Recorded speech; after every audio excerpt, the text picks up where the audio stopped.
Visualize this. One day, you're in your classroom, sitting in your chair and bored. Then you see a book. You grab the book, you open it and read it. After a few seconds of reading, you realize that there's only text inside the book. There's not even a single picture. Question time. Would you still read the book? Well, according to Ronald E. Green in his book of Persuasive Properties of Color, you are 80% less likely to continue reading. Then the bell rings and your teacher comes in, puts up presentation slides with more pictures and less text. Would you default all of your attention to his explanations? Well, according to Zabisco, you are 40% more inclined to be paying attention to this visual presentation. So seeing at these two phenomena, how could it be? Well, the answer is simple. It's because we, human beings, are basically visual creatures. We take in more what we see than what we read and hear. How does this happen? It's because 90% of information which is processed by our brain is visual information.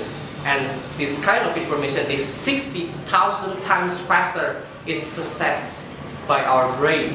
If we relate this nature of human with the topic of communication and self-presentation that we do every day, I think that we should visual up ourselves in order for us to grab more of our audience's attention and give them some deeper meaning in our explanations.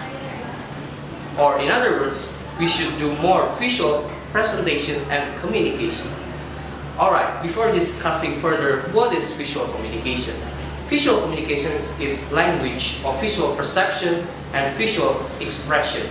It's how we visualize our ideas inside the reader's eyes and minds in order to enable them to fully grasp the deeper essence and meaning of our explanations. So now, how do we do that? Well, we can do it in two ways. The first is physical method and the second is multimedia method. For physical method, all we need is our body, ourself, because it consists of our facial expressions and bodily gestures. For example, if you smile during your presentation, you will give positive atmosphere inside around you and consequently in your audience's mind. And it applies otherwise too.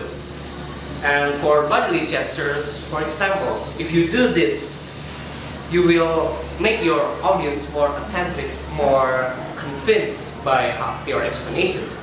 And now, for multimedia method, we would rely on images, graphs and charts, tables, and videos too. If we show images, for example, in our slide presentation, it will make our audience think that we have deeper understanding toward our topic and make them more likely to understand what we mean.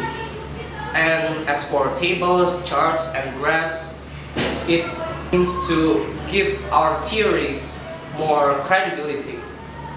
In this case, our audience will be more likely to be persuaded by our explanations. And for video can do all that, give you all those benefits. But of course, it's how you deliver the video, what is the content of it. Seeing all of these benefits that visual communication and presentation offer, what are we waiting for?